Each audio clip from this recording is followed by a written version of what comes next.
Hello and welcome back to our channel. So today in this video we will be discussing about how you can change address on Uber Eats. So without wasting much of our time, let's get straight into our video. First and foremost, all you need to do is simply tap open your Uber Eats app. So once you open your Uber Eats app, you will end up in this kind of interface, which will then redirect you to the main screen where you need to tap on the account section.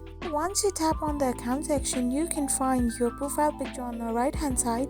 So simply tap on it, and you can even save places like home and work, which will be your address. However, you can simply go in the home section where you can find the address. So simply tap on it and then search for an address or type in your current location by GPS. So once you type in your location manually or even allow the GPS to track your location, you can simply change your location to that address.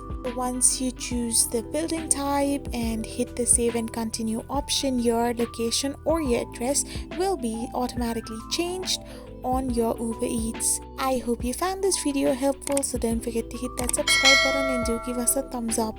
We will be back again with these informative videos.